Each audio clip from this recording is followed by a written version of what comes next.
자, 수업 시작하도록 하겠습니다.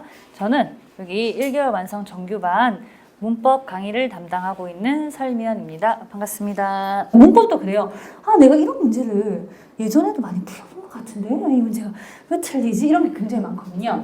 그게 왜 그러냐면 탭스 시험의 특징이 디테일이에요. 디테일이에요. 생각보다 굉장히 디테일합니다. 정말 이렇게까지 해야 되나 싶을 정도로 디테일해요. 그래서 그런 부분들을 잡아줘야 됩니다.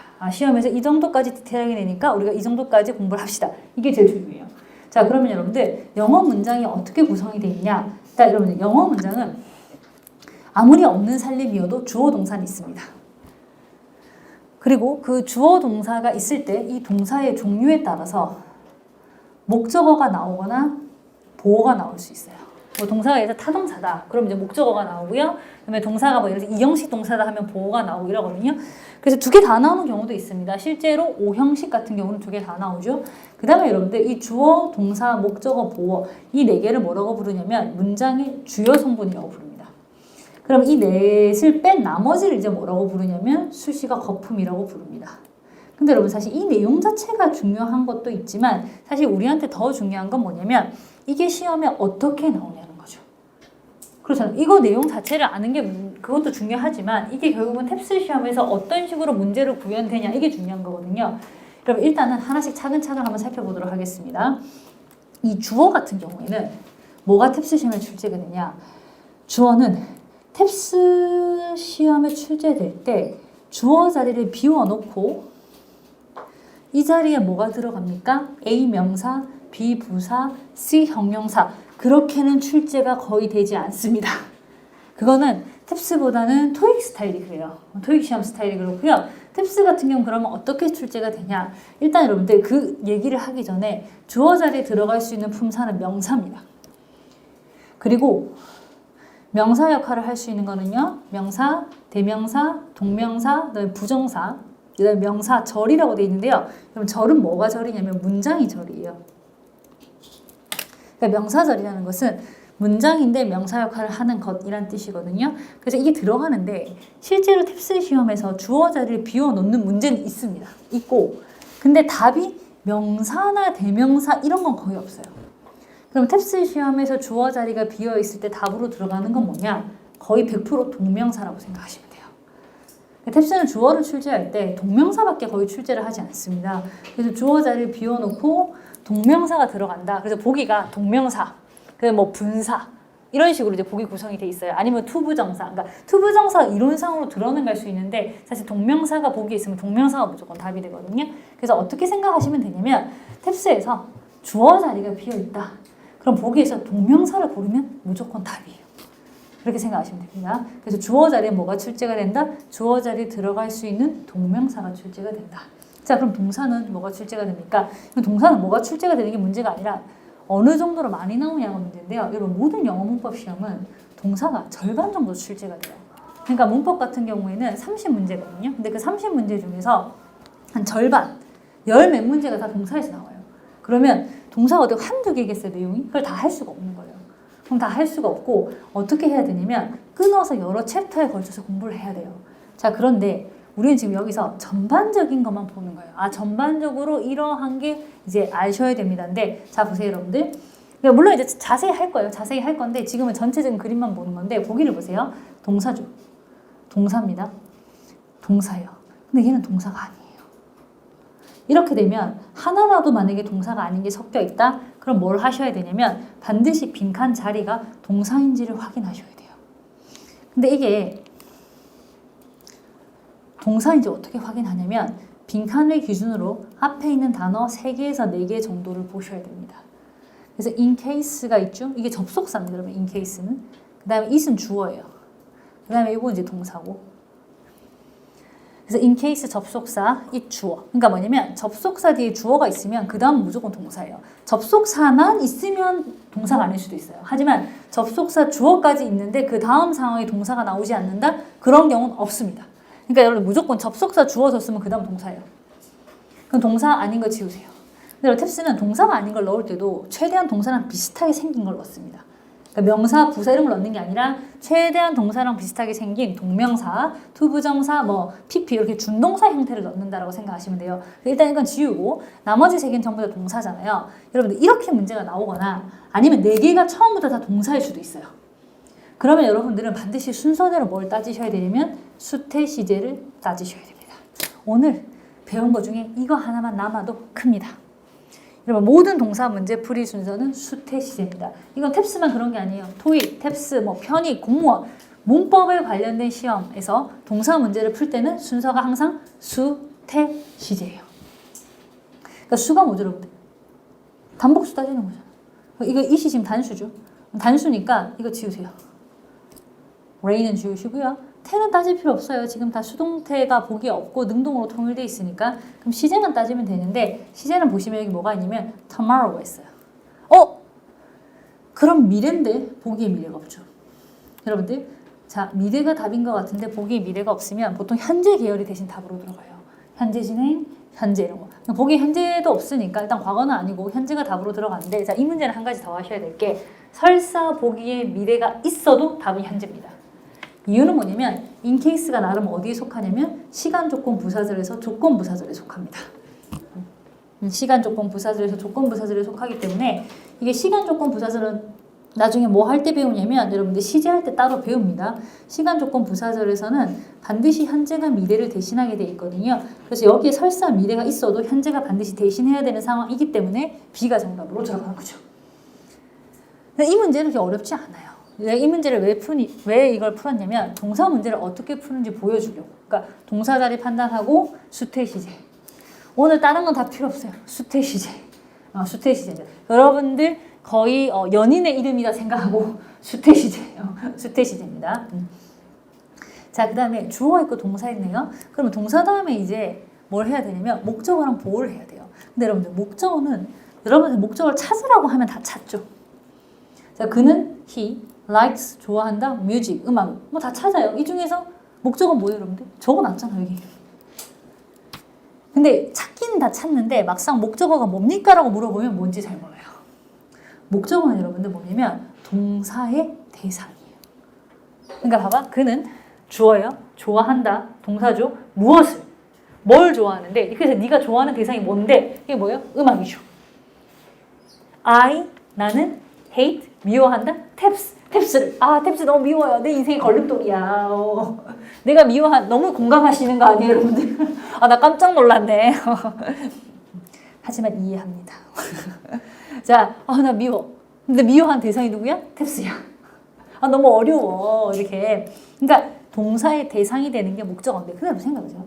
주어는 아까도 얘기했지만 주어 자리를 비워놓고 뭐가 들어갑니까? 답은 동명사예요. 이게 정해져 있어. 목적어는 생각보다 목적어 자리를 비워놓고 답이 뭡니까? 이거 잘 안 나온다. 그러면 목적어는 탭 쓰시면 뭐가 많이 나오냐? 별표 치세요. 가목적어. 여러분 저는 단언컨대 탭스 출제자 중에 가목적어에 한 맺힌 사람 있다고 장담할 수 있습니다. 가끔 생각합니다. 이거 탭스 출제자 중에 예전에 가목적어 문제를 못 풀어서 인생이 꼬인 사람이 있을 거야.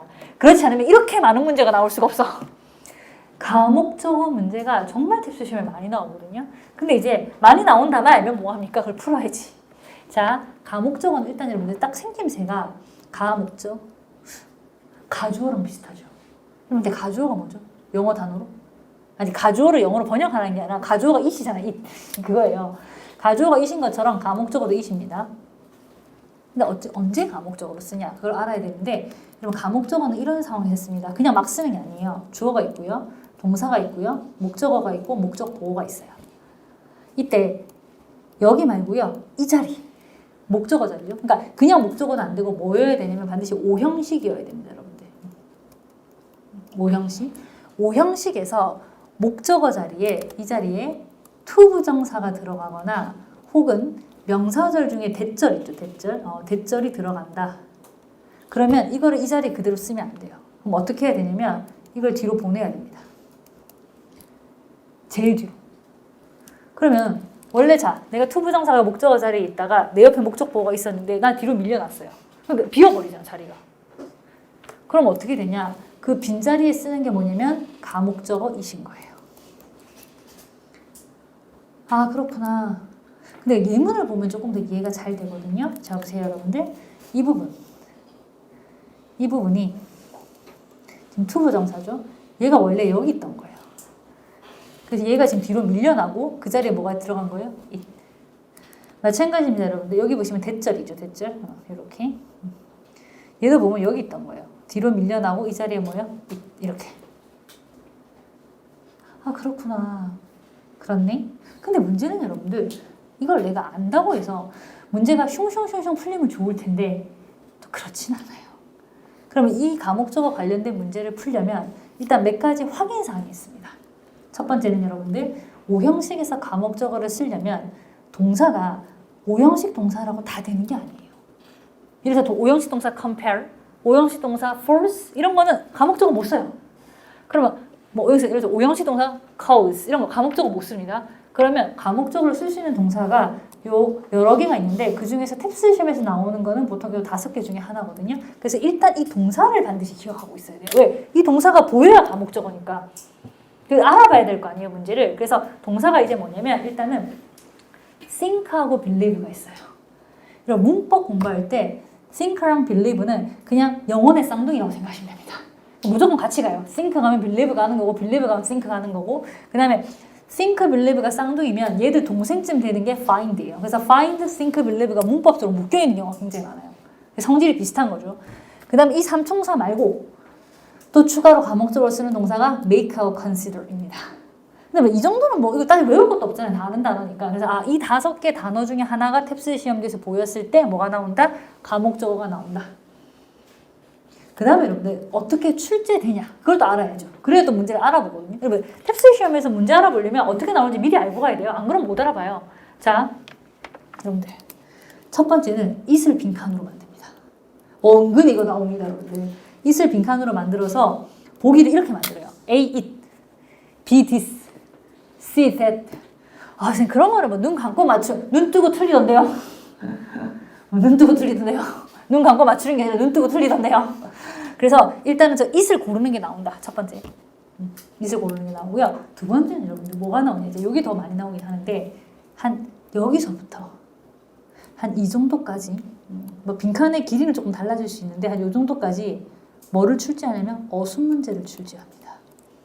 그 단어를 뒤죽박죽 섞어놓고 맞는 순서를 찾으라고 하는 거죠. 그러면 이제 여러분들 어떤 식으로 순서를 찾아야 되냐.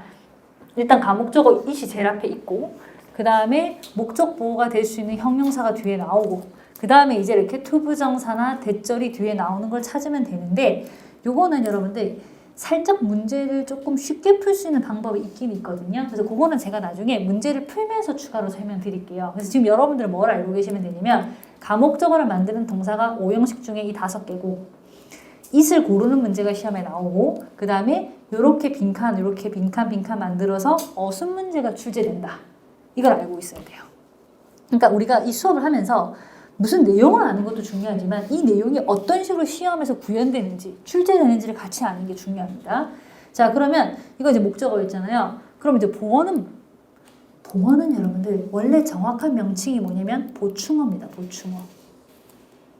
이게 정확한 명칭이고요. 이 중에 충자를 보통 생략하고 우리가 보어라고 불러요. 근데 왜 보충어라는 단어를 쓰냐? 보충을 하는 단어라는 뜻이에요. 근데 뭐를 보충하냐? 그게 중요합니다. 얘는 두 가지를 보충할 수 있는데요. 첫 번째는 주어를 보충할 수 있는 주격 보어, 두 번째는 목적어를 보충할 수 있는 목적격 보어가 있습니다. 자, 여기서 중요한 거 주어 품사 뭐예요? 명사죠. 목적어 품사 뭐예요? 명사죠. 그럼 여러분들 명사를 보충 설명하려면 뭐가 제일 좋죠? 자, 보충 설명이 뭐냐면 똑같다는 거예요. 똑같다는 거거든요. 보세요. 명사랑 똑같으려면 명사가 제일 좋죠. 그래서 보호 자리에는 일단 뭐가 들어가냐면 명사가 들어갑니다. 근데 명사 역할을 하는 것들이 물론 다 들어갈 수 있죠. 그 다음에 여러분들 영어의 품사 중에서 나는 명사를 설명할 거야. 그게 내 존재의 이유야. 라고 태어난 품사가 바로 뭐예요? 형용사예요. 그래서 형용사나 형용사 역할이 가능한 분사가 또 어디에 들어갈 수 있다? 보호 자리에 들어갈 수 있어요. 자, 여기서 하나 적어두세요. 별표 뻥 하고 적어두세요. 부사. 부사는 들어갈 수 없습니다. 보호 자리에 부사는 들어갈 수 없어요. 자, 이게 왜 그렇게 중요하죠? 중요합니다. 여러분들 나중에 제가 수업을 좀 진행하다가 여러분들이 살짝 적응이 됐다 싶을 때 파트별 설명을 한번 하거든요. 파트 1은 이렇고 파트 2는 이렇고 여러분들이 이제 제일 싫어하는 틀린 문장 찾기 있죠. 파트 3는 이렇다 설명하는데 그 틀린 문장 찾기에 잘 나오는 게 뭐냐면 보어 자리에 부사를 넣어놓고 나 틀렸는데 한번 찾아봐. 이게 잘 나와요. 그래서 부사는 보어 자리에 들어갈 수 없다라는 걸 반드시 알고 계셔야 돼요. 이게 또 안다고 해서 문제가 바로 풀리진 않거든요. 근데 일단 알아야 돼요. 알아야 풀 수 있으니까. 그 다음에 여러분들 이렇게 주어, 동사, 목적어, 보어 빼고 나머지를 이제 뭐라고 부르냐? 우리가 수식어 거품이라고 부릅니다. 여러분 수식어 거품은 뭐냐면 말 그대로 거품이에요, 여러분들. 자, 여러분들 거품은 걷어내도 알맹이가 그대로 남아있죠. 그러니까 수식어 거품이 뭐냐라고 물으면 방금 배운 4개 빼고 나머지예요. 주어 빼고 동사 빼고 목적어 빼고 보어 뺀 그 나머지를 뭐라고 부르냐면 수식어 거품이라고 부르는 겁니다. 자, 그러면 수식어 거품에 들어가는 가장 대표적인 게 뭐가 있냐면 부사가 있어요. 부사 같은 경우 여러분들 이때까지 한 번도 등장을 안 했잖아요. 주어도 아니었고 동사도 아니었고 목적어 보고 당연히 아니었고 부사는 수식어 거품이에요. 그래서 이렇게 ly로 끝나는 부사도 수식어 거품이지만 부사 역할을 하는 것들이 있어요. 대표적으로 전치사구 같은 거. 그런 거 전부 어디에 속하냐면 이제 수식어 거품에 속합니다. 그러니까 문장 전부를 카운트할 때 포함이 안 되는 거죠. 그 다음에 형용사 같은 경우는 여러분들 위에서 보어 자리에 들어가는 이 형용사들은 당연히 문장 주요 성분에 포함이 되는데 그냥 명사를 꾸미는 경우 이렇게 이 경우는 이 명사가 핵심 성분이지 형용사가 핵심 성분이 아니거든요. 이런 경우에도 이 형용사를 수식어 거품이라고 부르는 거예요. 형용사 같은 경우는 보어 역할을 할 때는 문장 주요 성분에 포함이 되지만 명사를 꾸밀 때는 문장 주요 성분에 포함이 되지 않습니다. 자, 그러면 여러분 지금까지 한 거는 그냥 재료예요, 재료. 그냥 재료 다듬기 한 거예요. 그럼 다듬은 재료를 가지고 요리를 해 먹어야 되거든요. 쌀만 먹고 찜쪄 먹고 그거는 5분 쉬고 하도록 하겠습니다. 자, 다시 시작하도록 하겠습니다. 여러분 그럼 저희가 이제 재료를 손질했으니까 이제 요리를 해 먹어야죠, 여러분들. 근데 저희가 이 아까도 말씀드렸지만 동사의 1, 2, 3, 4, 5형식 이게 탭스 시험에 어떤 식으로 문제가 나오냐를 알아야 되는데 일단 여러분 저희가 처음부터 동사가 짜잔 1, 2, 3, 4, 5 이렇게 생긴 건 아니에요. 동사는 제일 처음에는 이게 어떻게 이제 됐었냐면 자동사와 타동사로 이제 분류가 됐어요. 근데 여러분 모든 분류는 기준이 있습니다. 자타동사를 분류할 때 과연 기준을 어떻게 잡냐 그게 중요한데 여러분 자동사와 타동사를 분류하는 기준은 뭐냐면 이 동사의 목적어가 필요하냐 필요하지 않냐는 거예요. 그래서 목적어가 반드시 필요하다 타동사, 목적어가 필요 없다 자동사. 근데 여러분들 왜 이게 이름이 타동사냐 자동사를 좀 알면 좋아요. 여러분 이게 사실 이 자자가 있고 타자가 있잖아요. 이 타자는 의존하다 타자를 써요. 그러면 왜 타동사에다가 의존하다 타자, 실제로 영어 뜻도 같은 뜻이거든요. 왜 그런 뜻을 썼냐면 여러분 예를 한번 들어볼게요. I가 있고요. love가 있어요. 하고 만약에 문장이 끝난다고 가정해봅시다. I love 하고 문장이 끝나요. 그럼 여러분들이 그냥 누가 여러분들한테 I love 했으면 그냥 하고 넘어가요? 그러진 않죠. 누가 I love 했으면 love 뒤에 뭐가 I love it인지 I love you인지 I love my family인지 모든 뭐가 하나 나와야 되거든요. 그 나와야 되는 게 바로 뭐냐면 목적어죠. 그러니까 love 사랑한다라는 동사는 나는 사랑한다 하고 끝나면 이상해요. 무슨 캠페인이야? 세상 모두를 사랑하니 이런 거야? 이상하잖아요. 세상 모두도 나와야지. 그러니까 love라는 동사는 사랑받는 대상이 누군지가 뒤에 나와야 돼요. 근데 그 대상이 뭐예요? 목적어죠. 자, 그러면 왜 의존하다 타자를 쓰냐? 타동사는 목적어가 반드시 나와야 돼요. 왜? 걔한테 의존해야 되거든. 자기 혼자는 문장을 못 끝내는 거예요. 목적어가 나오고 걔한테 의존을 해야만 문장을 끝낼 수 있는 거죠. 그래서 걔 이름이 뭐다? 타동사예요. 그럼 여러분 여기서 눈치챘겠지만 자동사는 자립하다 자자예요. 그러니까 자립이 가능한 거예요. 의존 대상이 없고 자립이 가능한 거죠. 예를 들어서 run. 나는 달린다. 물론 이런 거 있을 수 있어요. 매일 아침 달린다, 빨리 달린다, 천천히 달린다 이렇게 할 수는 있지만 뭐뭐를 달린다 이렇게 할 필요는 없잖아요. 그러니까 run 자체가 달린다 하고 충분히 자립이 가능해요. 그러니까 목적어가 필요가 없는 거야. 왜? 자립이 가능하니까. 그래서 모든 자동사는 목적어가 필요 없고 모든 타동사는 목적어가 반드시 있어야 돼요. 이게 이제 첫 번째 기준입니다. 여기서 기준이 하나 또 있어요. 두 번째 기준. 보어. 자, 보어가 있는 경우랑 보어가 없는 경우. 그럼 보어가 뭐냐면 보충어예요. 보충어? 보충하는 단어? 근데 생각해보세요. 여러분들 보충이 언제 필요하죠? 예를 들어서 여러분 남으세요. 오늘 보충 수업 해야 됩니다. 언제 이런 말 해요? 그러니까 예를 들어서 여러분들이 완벽하게 공부를 했어요. 그럼 보충이 필요 없죠. 영양 상태가 완벽해. 그럼 보충제를 먹을 필요가 없죠. 우리가 보통 보충이 필요할 때는 상태가 불완전하기 때문에 보충이 필요한 거거든요. 그래서 요거는 이제 뭐냐면 불완전이에요. 보충이 필요해. 왜? 불완전하니까. 보충이 필요 없어. 완전하니까. 이렇게 되는 거예요. 그리고 얘들은 다 출신이 자동사들이죠. 여기 자동사. 여기도 이제 자동사죠. 이렇게. 여러분, 자타동사 얘기하는 거는요, 보어랑은 아무 관련이 없어요. 자타동사 이렇게 얘기하는 거는 오로지 뭐랑만 관련이 있는 말이에요? 목적어랑만 관련이 있는 말이고, 보어랑 관련이 있는 거는 이 자타 앞에 붙어 있는 완전, 불완전이 이제 보어랑 관련이 있는 말이에요. 그럼 여기도 뭐 똑같이 있어요, 이렇게. 똑같이 여기 이제 뭐가 있고, 완전 타동사가 있고, 여기 똑같이 불완전 타동사가 있어요. 똑같이 있는 거죠. 똑같이 얘는 보어가 없어요. 얘는 보어가 있어. 이렇게. 자, 근데 타동사는 좀 특이한 애가 하나 있는데 목적어가 2개인 애가 있어요. 얘를 이제 뭐라 부르냐면 수요동사라고 부릅니다. 이름 잘 지었습니다, 여러분들. 수요동사. 이게 이름을 왜 수요동사라고 지었냐면 이게 대부분 이제 사형식 동사를 수요동사라고 부르는 건데 이 동사들이 우리말로 해석을 할 때 보면 다 주다가 붙어요. 주다, 만들어주다, 보여주다, 사주다 이렇게. 그래서 그 주다를 한자로 바꿔서 수요동사라고 하는 거거든요. 자, 보세요, 여러분들. 완전은 보어가 없어요. 자는 목적어가 없어요. 그럼 얘는 뭐만 있는 거예요? 주어 동사만 있는 거죠. 불완전은 보어가 있는데 자여서 목적어는 없어요. 그럼 뭐만 있는 거예요? 보어만 있는 거예요. 완전이어서 보어는 없는데 타여서 목적어는 있어요. 그래서 뭐만 있는 거예요? 목적어만 있는 거죠. 불완전이어서 보어가 있어요. 타여서 목적어도 있어요. 그래서 주어도 있고 동사도 있고 목적어도 있고 목적보어. 목적보어도 보어랍니다. 그 다음에 수요동사는 목적어가 2개라고 했죠? 그래서 앞에 거를 편의상 뭐라고 부르냐면 간접 목적어, 뒤에 거를 이제 편의상 뭐라고 부르냐면 직접 목적어라고 부릅니다. 이게 우리가 알고 있는 1, 2, 3, 4, 5 형식이에요. 근데 여러분들 모든 문장을 보면서 아, 이건 3형식이야, 4형식이야, 5형식이야 할 필요는 없어요.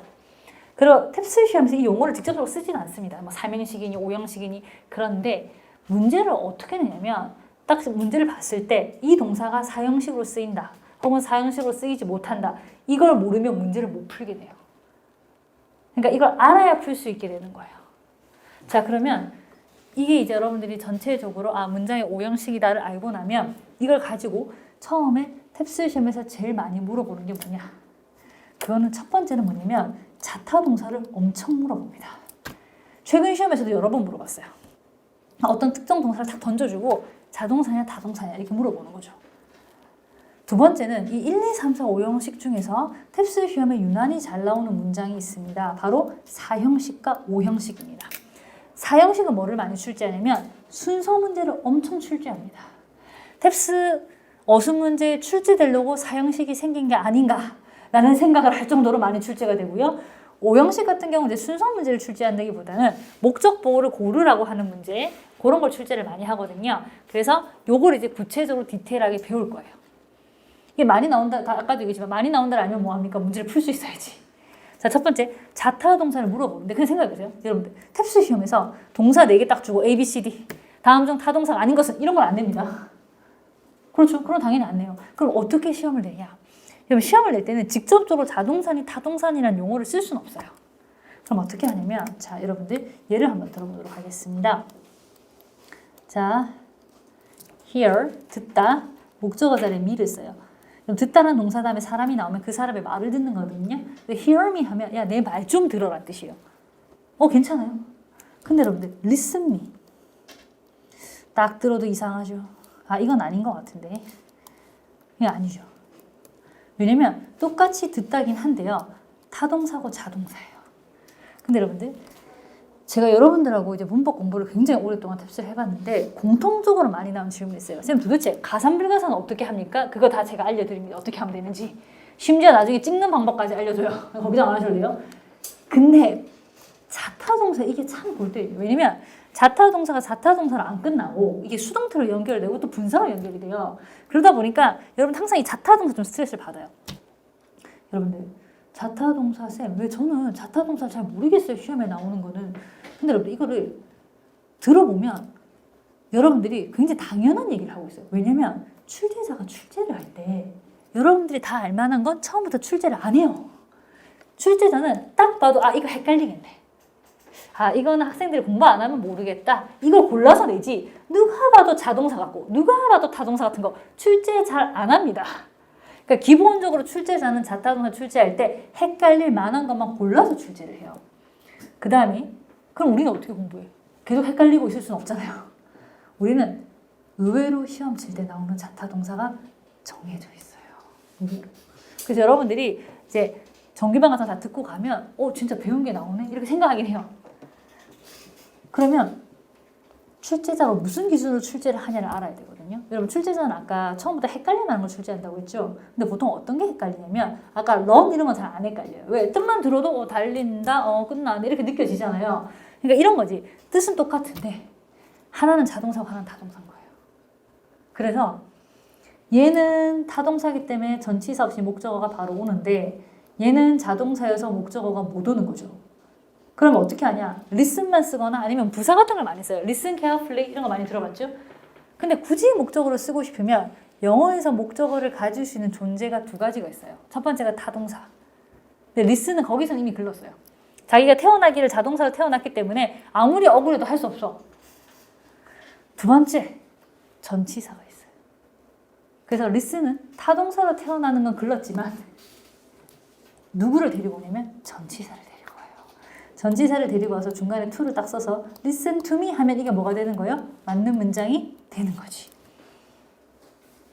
그래서 이게 이 단어가 나온다는 게 아니라 뭐냐면 타동사는 목적어를 바로 가지지만 자동사는 목적어를 바로 못 가집니다.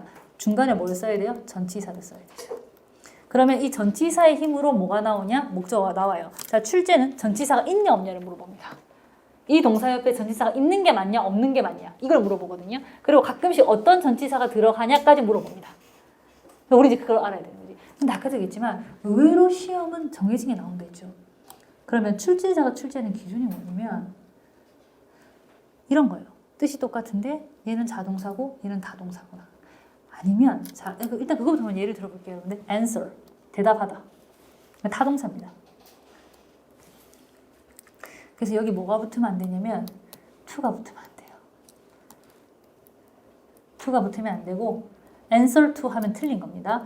answer하고 목적어가 바로 나와야 됩니다. 그래서 answer it, answer me 이렇게 바로 나와야 돼요. 근데 똑같이 대답하던데 reply는 자동사예요. 그래서 뒤에 목적어가 바로 못 나오고 뭐가 나오냐면 전치사 to가 나와야 돼요. 그러니까 이런 식으로 뜻이 똑같은데 하나는 타동사에서 answer 바로 목적어가 나오고 reply는 자동사에서 뒤에 뭐가 나와야 되죠? to가 나와야 되는 거죠. 근데 여러분들 아무리 생각해도 answer to를 들어본 것 같죠? 그러니까 확실하게 listen me는 확실히 이상하죠. 아 이건 아니다. 근데 answer to 들어본 것 같은데? 이런 거 들어봤잖아. mark your answer to. 자 그건 어떻게 된 거냐면 answer 명사일 때 answer 명사도 있거든요. to가 붙어요. 요것도 탭스가 되게 좋아하는 겁니다. 그러니까 뭐냐면 명사여서 to가 붙는 거예요. answer to 이렇게. 근데 동사일 땐 to가 안 붙어요. 그러니까 기본적으로 그냥 아무거나 내는 게 아니라 헷갈릴 만한 걸 내는 거예요. 여러분들이. 뜻이 같아서 헷갈리거나 아니면 명사로 전치사가 붙어서 헷갈리거나. 그래서 여러분들이 이때까지 봤던 answer to는 동사 아닙니다. 다 명사입니다. 자, 그러면 여러분들 본격적으로 우리가 탭스 시험에서 어떤 자타 동사를 알고 가야 되냐. 그러니까 이 정도는 시험장에 알고 들어가야 돼요. 이 정도는 알고 들어가야 여러분들이 아 내가 탭스 시험 치러 왔구나 할 수 있어요. 자, 첫 번째는 뭐냐면 방금 전에 얘기한 겁니다. 대답하다 answer. 뭐 안 붙게 조심하세요. to. answer to 하면 틀린 겁니다. 여러분들이 이때까지 봤던 answer to는 다 명사 answer입니다. 동사 answer to는 틀린 거예요. 근데 똑같이 대답하는데 리로 시작하는 reply나 respond는 둘 다 to가 붙습니다. answer me, respond to me 이렇게. 자, 그 다음에 이걸 여러분 제일 헷갈려 하는데요. explain, 설명하다, mention, 언급하다, describe, 서술하다, discuss, 토론하다인데요. 이 네 가지의 공통점, 뜻은 다 다르죠. 뒤에 뭐가 붙으면 안 되냐면 about이 붙으면 안 됩니다. 근데 여러분들이 붙이고 싶어 하고요.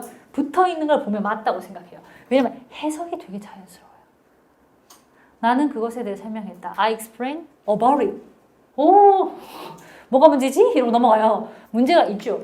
explain 타동사이기 때문에 뒤에 전치사가 나오면 안 돼요. 그래서 어떻게 해야 되냐면 I explain it 바로 들어가야 돼요. mention it. 근데 mention about it? 될 것 같죠. describe it. 이렇게 돼야 되는데 describe about it 하면 틀린 거예요. discuss 마찬가지. discuss는 오히려 about이 없는데 넣는 사람들이 있어요. discuss about it 하면 틀린 겁니다. discuss it 바로 들어가야 돼요. 얘들은 이 네 개 동사는 우리말로 해석을 하는 과정에서 대화어가 붙어요. 그래서 자꾸 여러분들 about을 붙이고 싶어 하는데 about이 있으면 틀린 거예요. 그러니까 뭐냐면 탭스 시험 치면서 이 동사들이 보이면 긴장 타야 돼요. 혹시 옆에 about은 없는지. 자, 근데 이거는 누구랑 비교하는 거냐면 explain하고 비교하는 거예요. 똑같이 설명하다 라는 뜻이거든요. 얘는 자동사예요. 그래서 뭐가 붙냐면 for가 붙어요. account for. 그러니까 account for까지 써야 explain 한 단어랑 비슷한 기능을 하는 거죠. 그 다음에 여러분들 이런 게 있어요. 자동사가 너무 유명해서 타동사까지 같이 고생하는 애가 있어요. 자, 첫 번째. 이름 다 아는 단어예요. wait. 뭐예요? wait. 대답 안 하면 나 안 맞춰줘. 뭐예요? 대답 안 해. 안 돼. 이러면서. 맞아. wait for me 이렇게 쓰죠. 근데 여러분들 이거 잘 들으세요. 이거 굉장히 많이 헷갈려거든요. 여러분 await라는 단어가 있어요. 아, 선생님 이런 단어가 있어요? 있어요. wait 앞에 a만 붙어 있는 거죠. 근데 이게 똑같은 뜻이에요. wait하고 기다리다. 근데 얘는 타동사예요. 그래서 얘는 for가 붙으면 안 된다. 근데 사실 이 단어 자체를 이제 일상생활에서 많이 안 쓰죠. 일상생활에 wait을 되게 많이 쓰거든요. 그러니까 wait for가 너무 익숙하니까 await me 돼 있으면 오히려 여러분 틀렸다고 생각해요. 맞는 건데. 그러니까 await for 해야 틀린 거거든요.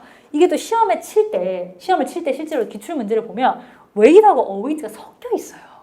짜증나게. 조심하세요. 그래서 wait은 wait for까지 써야 되고요. await은 쓰면 안 돼요.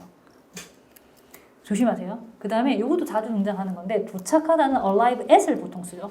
목적지 앞에. 근데 똑같이 도착하다는데 reach는 쓰지 않습니다. 그래서 여기는 봐봐요. at 쓰면 틀린 거예요. 오히려. 틀린 거예요.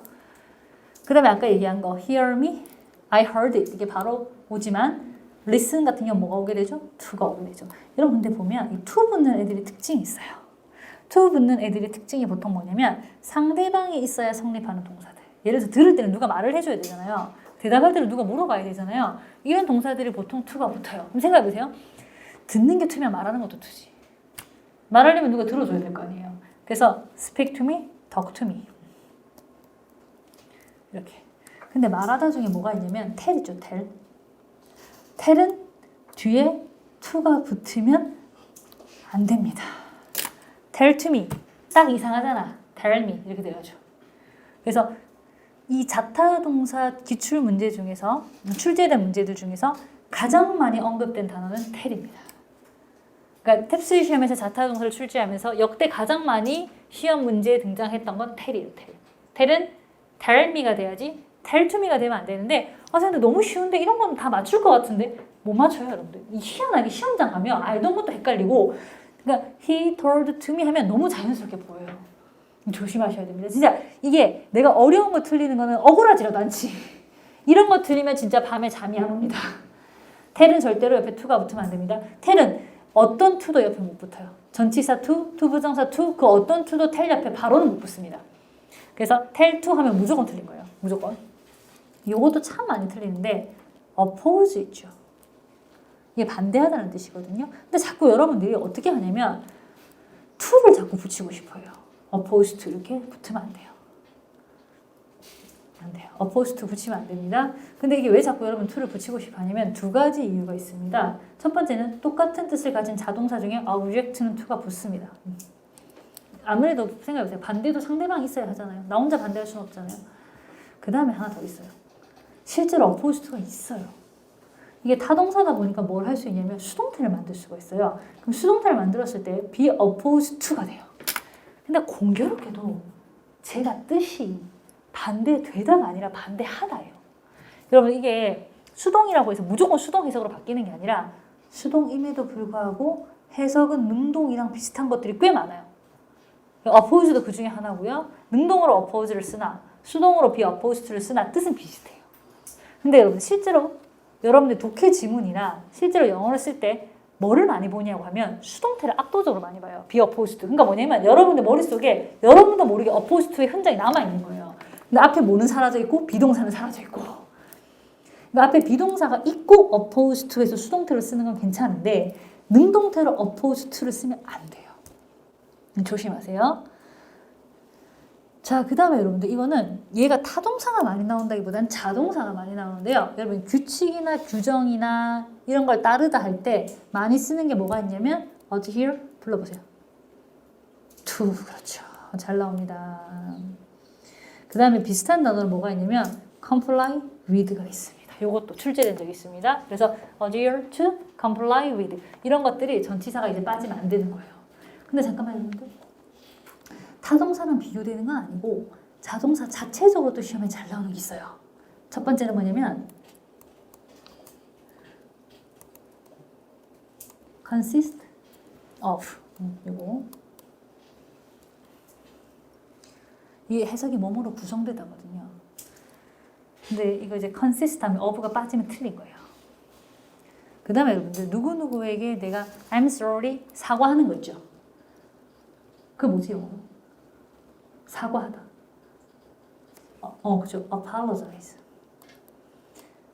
이거 다동사가 아니라 이거 자동사예요. 뭐가 올까요? 힌트를 줬는데. 그럼 내가 누군가에 사과를 해요.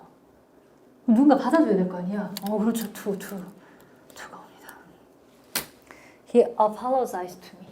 나에게 사과했다. 이렇게. 선생님, 근데 단어는 안 어렵네. 이거 단어는 안 어렵지, 여러분들. 그러니까 왜 틀리냐면 이 단어를 몰라서 틀린 게 아니라 이게 시험에 나온다는 사실을 몰라서 틀리는 거예요.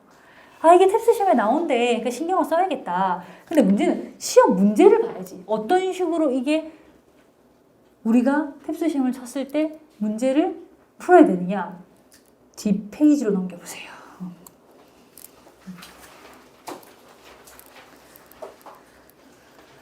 여러분들 여기에 실려있는 모든 문제는 실제 시험을 베이스로 제가 다 만든 문제입니다. 그래서 실제 시험과 거의 유사하게 풀 수 있게, 유사가 아니고 거의 진짜 여러분 실제 시험하고 똑같이 풀 수 있도록 제가 다 만들어낸 문제거든요. 실제 시험을 바탕으로 두 문제를 풀어보는데 어떻게 푸냐면 틀린 걸 찾아야 돼요. 이게 지금 틀린 게 하나씩 포함되어 있어요. 그래서 틀린 걸 찾으시면 됩니다. 두 문제를 풀어보세요.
다 푸셨나요?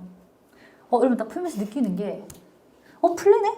근데 지금 왜 풀려요, 여러분들? 뭐라 하는 게 아니고 여러분 이게 왜 지금 풀리냐면 여러분들 지금 방금 전에 배운 동사 리스트가 머릿속에 있잖아요. 그럼 쭉 읽어나가면서 그게 눈에서 걸리죠. 딱 이거 보세요. 첫 번째 유형 문제 뭐가 눈에서 딱 걸립니까? 애시 눈에서 딱 걸려버리죠. 여기 실제로 이렇게 나옵니다. 이렇게 실제로. 근데 이걸 있잖아요, 여러분들. 만약에 신경 안 쓰고 그냥 지나간다고 생각을 해보세요. 그냥 읽으면서 쭉 지나가면 이게 생각보다 잘 안 보여요. 그러니까 왜냐면 이제 여러분 몰라서가 아니에요. 여러분 틀린 문장 찾기는요, 몰라서 틀리는 게 아니라 못 봐서 틀리는 거거든요. 이걸 보려면 의식을 하고 있어야 돼요. 아, 이 동사들이 시험에 나온다 이렇게. 그래서 이거는 이제 A씨 이렇게 지워져야 돼요. 이렇게. 자, 그 다음에 여러분들 두 번째 문제 보세요. 여러분 이 두 번째 문제는 정말 최신 유형이거든요. 근데 문제 별로 안 어렵죠, 여러분들. 몇 번이에요? A, B, C, D 중에? A, B, C, D 중에? C죠, C. 왜냐면 speak가 뒤에 뭐가 있어야 돼요? to가 있어야 되죠. speak to me. 그래서 speak하고 talk는 자동사고, 자동사기 때문에 뒤에 목적어 전에 뭐가 있어야 돼요? 전치사 to. 근데 이제 가끔씩 이런 질문 합니다. 쌤, 알겠는데요. speak 말고 tell로 바꾸면 안 돼요? 아, 사실 그거는 돼요. 되는데 탭스 스타일은 아니에요. 탭스는 단어 자체를 바꾸는 건 출제하지 않아요. 뭐 단어가 들어갔다가 나갔다가 이런 식으로 뭐 들어가면 안 되는 단어가 들어가 있거나 이런 게 이제 탭스 스타일이지. 이게 실제로 영어에서는 스피크를 텔로 바꿔도 상관이 없는데 이 탭스 스타일 자체가 그렇게는 요구를 하지 않고요. 전치사가 들어갔냐 안 들어갔냐 이것만 요구하기 때문에 여기 이제 뭘 집어넣으면 되죠? 이렇게 to를 집어넣으면 됩니다. 아시겠어요? 야, 뭐가 이상해? 이상해? 아니야? 아, 여러분 자꾸 앞에 걸 보길래 뭔가 이상한가 싶어가지고. 자, 그러면 여러분들 일단은 자타 동사는 문제가 어떤 식으로 나오냐면 이런 식으로 나와요. 그러니까 아까 방금 전에 제가 리스트업 해드린 거 있잖아요. 걔들을 가지고 이런 식으로 이제 틀린 문장을 찾아라. 이런 식으로 해서 문제가 많이 나옵니다. 그리고 뭐가 포인트냐면 의식을 해야 돼요. 의식을 하는 게 중요합니다. 자, 그러면 일단 그걸 먼저 유형 정리를 했고요. 그 다음에 이제 우리가 사형식을 배우는데 이 사형식 같은 경우에는 출제가 어떻게 되냐. 근데 아까 제가 처음에 잠깐 언급을 드렸지만 사형식은 이걸 다 어순 문제로 거의 다 출제를 한다고 생각하시면 돼요.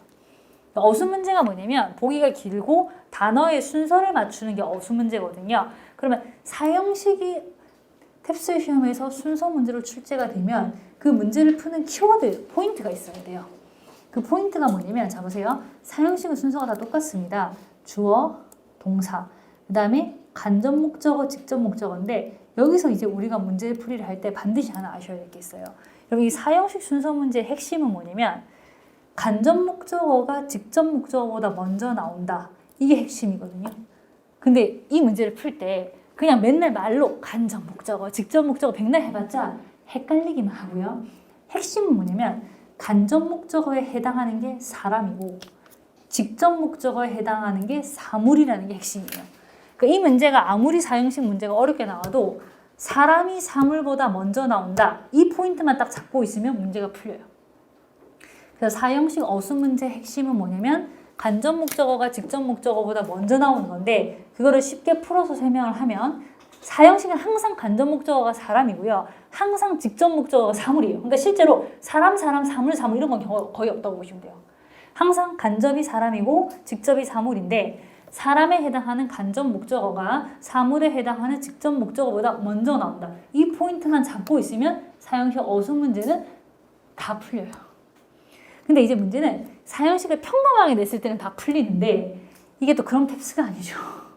그래서 탭스 시험에서 고유로 이제 출제하는 것들이 있어요. 그래서 그게 첫 번째가 뭐냐면 이런 거예요, 여러분들. 약간 낚시를 해요. 여러분 사형식 동사는 특징이 뭐냐면 해석이다 이래요. 어떤 사람에게 어떤 사물을 뭐뭐 해주다. 예를 들어서 내가 여러분 학생들에게 많은 자료를 준다. 이런 게 이제 사형식이잖아요. 근데 해석을 하면 될 것 같아요, 사형식. 뭐뭐에게 어떤 사람에게 어떤 사물을 뭐뭐 해준다. 해석이 되는데 실제로 안 되는 게 있어요. 그러니까 우리말 해석상은 이게 사형식이 너무 될 것 같은데 실제로는 안 쓰는 거죠. 그런 게 있고 그 다음에 그 동사들과 비교해서 또 3, 4, 5형식을 다 쓰면서 시험에 출제되는 것들이 있거든요. 그런 것들을 이제 뭘 해야 되냐? 내일 정리를 해야 돼요.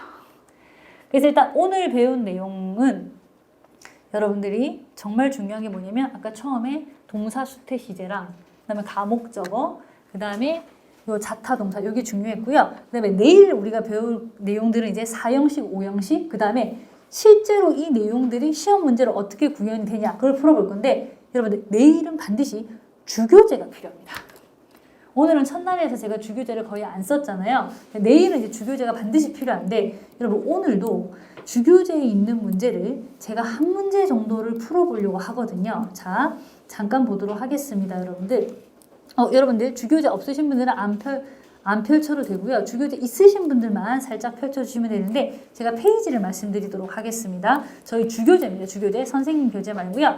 저희 주교제 65페이지입니다.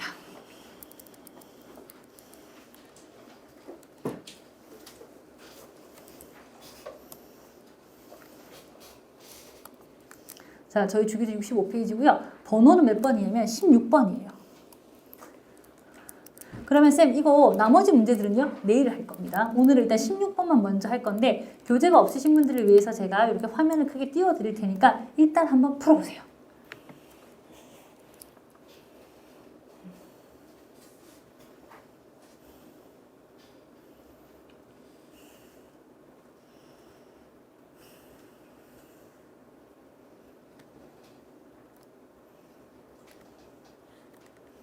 자, 65페이지 16번. 요거 이제 오늘 마무리로 한번 이제 풀고 마치려고 하거든요. 여러분들, 자, 동사가 빌리브입니다. 확인 들어갔죠? 자, 그 다음에 이것만 이제 확인해서 될 건 아니고 보기를 딱 본 다음에 보기 4개를 본 다음에 일단 it이 뭐 다 있을 필요는 없지만 한두 개 정도 it이 보여야 돼요. 그 다음에 투부정사가 또 좀 보여야 됩니다. 쌤 아까 투부정사도 되고 대절도 된다 했잖아요. 근데 솔직히 시험에는 거의 투부정사 위주로 출제가 되거든요. 자, 이러면 이제 가목적어 문제가 되는구나 라고 이제 생각을 하시면 돼요. 자, 근데 여러분들 이 가목적어 문제를 빨리 풀면 좋겠죠. 왜냐면 정석대로 풀려면 시간이 너무 많이 걸려요. 주어 있고 동사 있고 목적어 자리에 투부정사 있고 뒤로 보내고 이거 너무 시간 많이 걸리잖아요.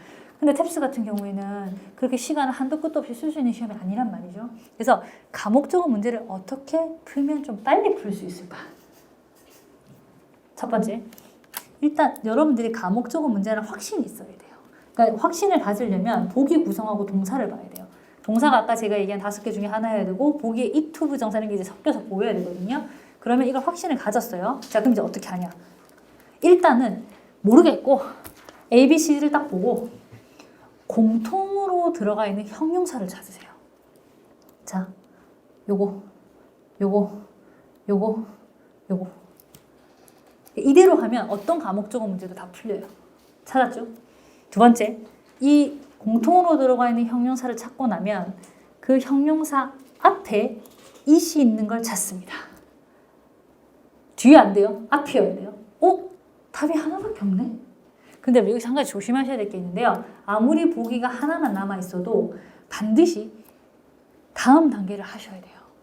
이 형용사 뒤에 있는 단어 있죠? 요거 이걸 보고 이게 둘 중에 한 가지 구조가 돼야 돼요. 투부정사 구조거나 아니면 대절 구조거나. 선생님 근데 이거 투부정사는 알겠는데 여기 보세요. 이거 투부정사잖아요. 앞에 얘는 뭐예요? 여러분 얘는 이렇게 가로로 묶어보실래요? 얘는 이제 이게 의미상의 주어예요. 투부정사 의미상의 주어가 앞에 전치사 for를 붙이게 돼 있거든요. 근데 이게 문제는 뭐냐면 의미상의 주어는 나오는 경우도 있고 안 나오는 경우도 있어요. 그러면 의미상의 주어가 나온다. 지금처럼. 그러면 의미상의 주어가 투부정사 앞에 있어야 돼요. 그럼 의미상의 주어가 안 나온다. 그러면 어떻게 되냐면 이 for humans가 아예 없고요. 바로 impossible 뒤에 to 부정사가 연결돼 있어야 됩니다. 그래서 이렇게 찾으면 여러분들이 가목적어 문제는 답을 전부 다 찾을 수가 있어요. 진짜 여러분들 이렇게 찾으면 답을 다 찾을 수가 있어요. 그래서 어떻게 한다? 1번 형용사의 밑줄을 끊는다. 2번 밑줄 끈 형용사 앞에 it이 있는 걸 찾는다. 3번 형용사 뒤에 to 부정사나 대절 구조를 찾는데 단 to 부정사는 지금처럼 의미상의 주어가 앞에 있을 수도 있다. 없을 수도 있어요. 있을 수도 있고 없을 수도 있습니다. 요거 제가 내일 복습하면서 다시 한번 문제풀이법 적용해서 풀어볼 거예요.